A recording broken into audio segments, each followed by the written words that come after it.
తాకట్టులో ఉన్న బంగారాన్ని విడిపించి ఆ రోజున మార్కెట్ ధర కట్టి మిగిలిన డబ్బును మీకు అందిస్తుంది కొమ్మూరి గోల్డ్.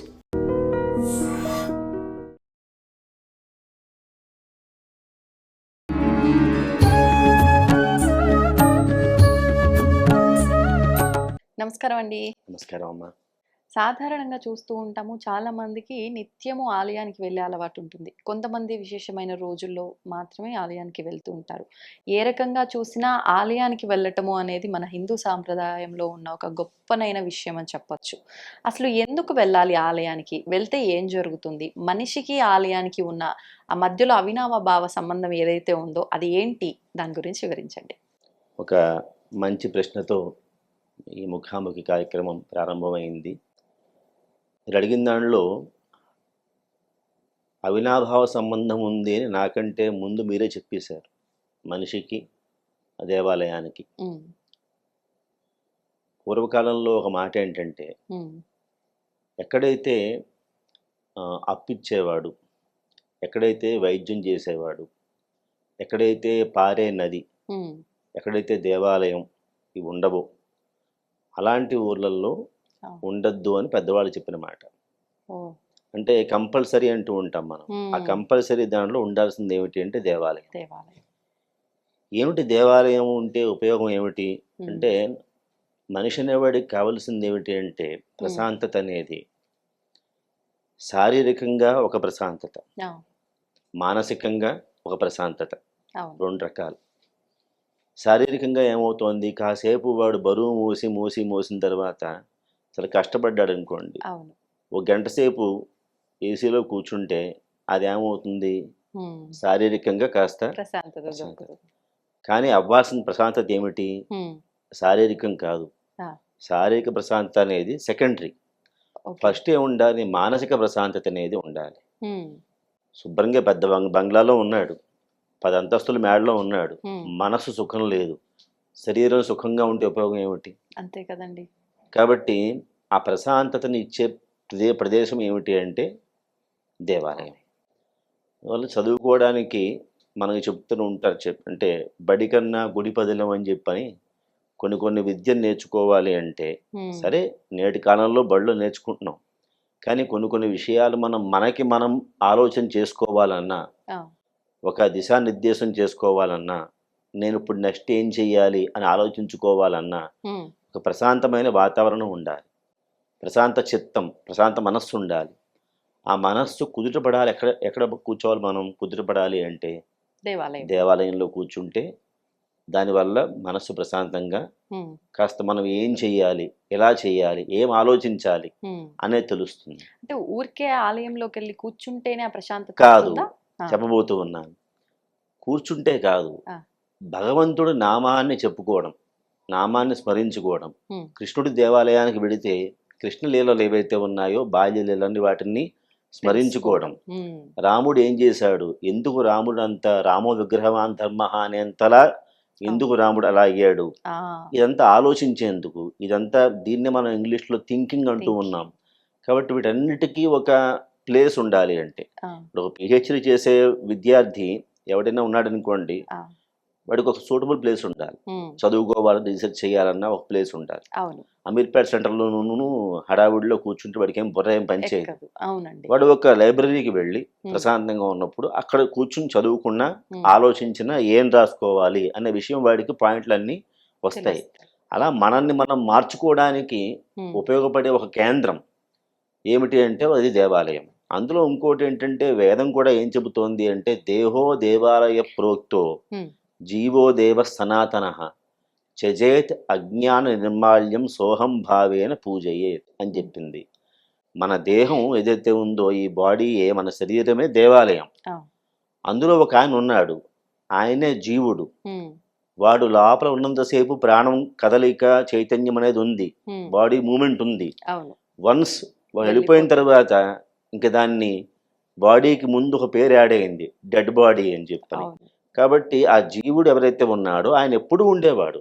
సనాతనము అంటే ఇవాళ రాబట్టి మనం చూస్తూ ఉన్నాం, చాలా చోట్ల సనాతనం సనాతనం అని చెబుతూ ఉన్నారు. ఈ స్లోగన్ మొదలైంది, మంచిదే.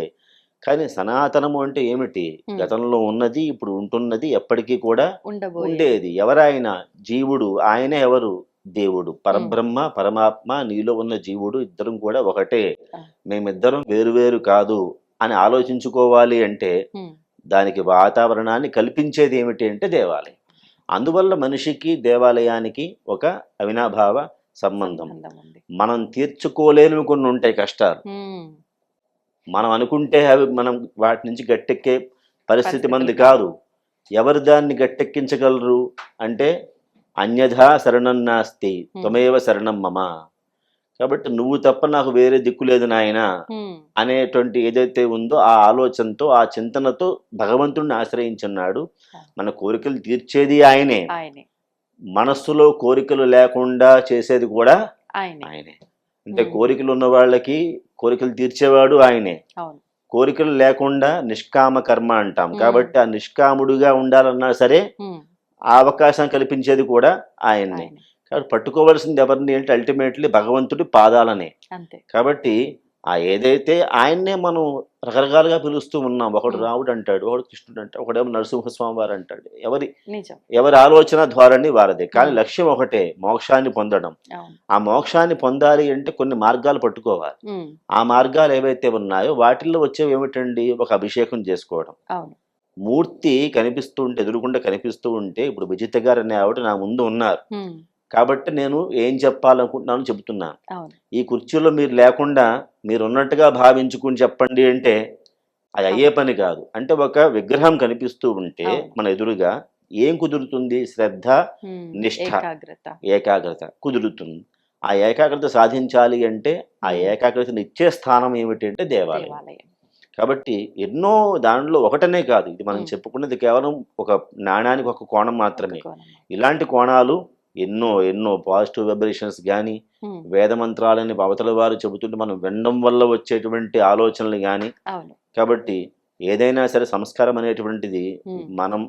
మనకి కొంత జన్మతః ఉంటే వస్తుంది. వస్తుంది. లేదు ఇంకో ఆప్షన్ ఏమిటి అంటే ఎవరైనా చెప్తే అయినా నేర్చుకోవాలి. నేర్చుకోవాలి, లేదు చూసైనా ఆచరించాలి. నేర్చుకోవాలి. కాబట్టి ఈ నేర్చుకునే అవకాశం ఏమిటి అంటే దేవాలయం. దేవాలయం. అందువలన దేవాలయాల్లో మనం ఎప్పటికీ కూడా ఒక ఉపన్యాసం పెట్టాలి అంటే దేవాలయంలో పెడతారు. Hmm. వినే అవకాశం ఉంటుంది భక్తులకి. అవును. కాబట్టి పురాణం చెప్పాలి అంటే దేవాలయంలో, దేవాలయం. అంటే వినడానికి, చెప్పడానికి, ఆ, అందరినీ ఉద్ధరించడానికి పనికొచ్చేది ఏమిటి అంటే దేవాలయం. దేవాలయం. అలా దేవాలయానికి మనిషికి Hmm. అవినాభావ సంబంధం ఇవాళ కొత్తగా ఏర్పడింది ఏం కాదు. ఇది ఆ. యుగ యుగాలుగా తరతరాలుగా ఉన్నదే. ఇంత గొప్ప మరి దేవాలయం ఒక శక్తి కేంద్రం. అల్టిమేట్ ఏదైతే ఉందో అది అక్కడ ఉంది. దాన్ని మనం దర్శించుకోవటము, ఆ ఫీల్ని అనుభవించటం ద్వారానో మనకు మనశ్శాంతి కలుగుతుంది, లేదు మన కామ్యాలు తీరుతాయి, ఏదో ఒక ఉద్దేశంతో వెళ్తున్నాం. కానీ వెళ్ళటానికి కొన్ని కట్టుబాట్లు, వెళ్ళిన తర్వాత కొన్ని కట్టుబాట్లు, అవి ఎంతవరకు ఆచరిస్తున్నాము అనే వరకు వచ్చేసరికి క్వశ్చన్ మార్కు. మరి అంతా ఆయనే అయినప్పుడు అక్కడికి వెళ్ళిన తర్వాత అయినా అందరూ ఈక్వల్గా ఉండాలి. కానీ ఎక్కువ తక్కువలు అనేవి ఆలయాల్లో కూడా చూస్తూ ఉన్నాము. ఇది ఎంతవరకు సమంజసం అంటారు? ఫస్ట్ కట్టుబాటు విషయం మాట్లాడుకున్నాక మీరు చెప్పిన రెండో విషయంలోకి వద్దాం. కట్టుబాటు అనే మాట, ఆ మాట వాడితే, తెలుగు పదం వాడితే ఛాందసుడిలా కనిపిస్తాం, కనిపిస్తారు. పాతకాలం వాళ్ళలాగా. అవును. దాన్నే డ్రెస్ కోడ్ అని వాడితే మోడర్న్ వర్డ్గా ట్రెండీగా ఉంటుంది. చాలా ట్రెండీగా ఉన్నారు ఈయన అని అనిపిస్తుంది. రెండిటికి అర్థం ఒకటే. ఒకటే. ఒక సాఫ్ట్వేర్ కంపెనీలో పనిచేసేవాడు, అవును. వాడికి ఒక డ్రెస్ కోడ్ వాడు ఇచ్చినప్పుడు Hmm. వాడు అట్లా పెడితేనే వాడిని యాక్సెప్ట్ యాక్సెప్ట్ చేస్తారు. సొసైటీ గుర్తిస్తుంది వాడిని. Hmm. ఒక బ్యాంక్ ఎంప్లాయ్ అనేవాడిని వాడికి డ్రెస్ కోడ్లో వాడి పెడితేనే అవును. అలా ఈయన బ్యాంక్ ఎంప్లాయ్ అని గుర్తిస్తుంది. Hmm. నేను ఒక లెక్చరర్గా ఉన్నప్పుడు నాకు ఒక కాలేజ్ వాళ్ళు ఒక డ్రెస్ కోడ్ ఇచ్చారు. Hmm. అలా పెడితే స్టూడెంట్స్కి ఈయన సారు అని వాళ్ళకి తెలుస్తుంది, చూసే వాళ్ళకి కూడా ఇందులో పనిచేసే ఫ్యాకల్టీ అని తెలుస్తుంది. Hmm. నేను కూడా ఇంకో కాలేజీ పిల్లల్లాగా వాళ్ళకి చిరిగిన జీన్స్ ప్యాంట్లు, చిరిగిపోయిన చొక్కా వేసుకెళ్ళాను అనుకోండి, ఇప్పుడు నేను చెప్పుకున్నా నేను ఫ్యాకల్టీ అని, నేను ఉపాధ్యాయుడు అని చెప్పుకున్నా ఎవడు కూడా గుర్తించరు. గుర్తించడం అంటే గుర్తిస్తారు. 80% రెస్పెక్ట్ ఉండదు. రెస్పెక్ట్ అనేది మనకు కావాల్సింది ఏంటంటే గౌరవం. కాబట్టి ఒక దేవాలయానికి వెళుతున్నప్పుడు మనసు పవిత్రంగా ఉంటే చాలు, ఎలా ఉన్నా పర్వాలేదు అనే పర్వాలేదు. మాట అన్ని చోట్ల వర్తించేది కాదు. హ్మ్. దేవాలయానికి ఆ నియమం వర్తించదు. ఓహ్! మనస్సు పవిత్రంగానే ఉండాలి, మన హ్మ్. ఆహార్యం కూడా పవిత్రంగానే, శుభ్రంగానే, చక్కగానే ఉండాలి. అంటే ఎన్నెన్నో తెలిసి తెలియక చేసిన పాపాలు, ఆ కల్మషాన్ని కడుక్కోవడం కోసము వెళ్తున్నాం ఆలయానికి. మళ్ళీ నేను ఇలానే ఉండాలి అనే నియమం ఎందుకు? అది మనకి మనం ఉద్ధరింపబడ్డం కోసం మనం పెట్టుకున్న నియమం. ఓకే. నాకు ఇది ఇది తినాలి అన్నప్పుడు, హ్మ్. ఇది తింటే నాకు చాలా శక్తి వస్తుంది శక్తొస్తుంది. అనుకున్నావు కాబట్టి తింటున్నావు. అంటే వాస్తవం. నీ కోసం నువ్వు పెట్టుకున్న నియమం అది. అవును. అవును. నేను ఇదే తింటాను, మొలకెత్తిన గింజలే తిన్నాను. హ్మ్. తినడానికి చాలా ఉన్నాయండి. ఉన్నాయి. కానీ అవే తింటున్నావు అంటే దానివల్ల నీకేదో లాభం ఉంది. ఉంది అని చెప్పడం. ఓకే. అలాగే దేవాలయం నుంచి నీకేదో లాభం, పవిత్రత అనేది వస్తుంది అని అన్నప్పుడు, హ్మ్. దేవాలయానికి ఏవైతే నియమాలు ఉన్నాయో వాటిని అనుసరించి వెళితే హ్మ్. చూసేవాడికి బావుంటుంది. బాగుంటుంది, మనకు కూడా ఒక సంతృప్తి. అవును. దేవాలయం ఉన్నంతసేపు కూడా ఎలాంటి ఆహార్యంతో ఉన్నాం, ఎలాంటి భావనతో ఉన్నాం. హ్మ్. హ్మ్. కాబట్టి మనం వేసుకునే ఆహార్యం ఏదైతే ఉందో, ఆ వేషభాషలు ఏవైతే ఉన్నాయో అవి భారతీయ సంస్కృతిని ఎగ్జిబిట్ చేసేలాగా, వేరే వాడు కూడా దాన్ని ఫాలో అయ్యేలాగా హ్మ్. ఉండాలి. అవును. కాబట్టి అలా ఉంచడం మన కర్తవ్యం. హ్మ్. ఇకపోతే రెండోది ఏమిటంటే, మీరు అన్నమాట దేవాలయాల దగ్గర చిన్న తక్కువ, ఎక్కువ తక్కువ అనే మాట విషయంలో, లేవా అంటే లేవు అని చెప్పడానికి లేవు, ఉన్నాయా అంటే ఉన్నాయి అని చెప్పడానికి కూడా లేవు. అంటే కొన్నిటికి సమాధానం లేని ప్రశ్నల్లో ఇదొకటి. జనాల దృష్టిలో ఆ భావన ఉంటుంది తప్ప భేదబుద్ధి అనేటువంటిది, భగవంతుడి దృష్టిలో ఆ భావన అనేటువంటిది ఉండదు. హ్మ్. కాబట్టి ఆయన గీతలో చెప్పాడు, నాకు అందరూ సమానం. ఒకటే, నాకు నావాడు, నాకు పరాయివాడు అనే భావం లేదు. ఆ! కాబట్టి తరతమ భేదాలు అనేవి కానీ, చిన్న పెద్ద తేడా ఏవైనా ఉన్నాయి అంటే హ్మ్. అవి సృష్టించుకున్నది ఎవరు అంటే మనం మాత్రమే. హ్మ్. వర్గపోరు, ఆధిపత్య పోరు, కులపోరు, జాతి పోరు అని మనకి మనం సృష్టించుకున్నాం తప్ప, అవును. భగవానుడు ఏనాడు కూడా హ్మ్. ఇలా నువ్వు నీ పట్ల నాకు ఆసక్తి లేదు, నీ పట్ల నువ్వంటే నాకు ఇష్టము, నువ్వంటే నాకు ఇష్టం లేదనే మాట భగవంతుడి దృష్టిలో ఎప్పుడు కూడా ఉండదు. అమ్మవారికి అందరూ సంతానమే. అంతే అండి. అమ్మవారి సంతానం అన్నప్పుడు పలానా వాడు సంతానం అవుతాడా కాదా అనే మాట లేదు. లేదు.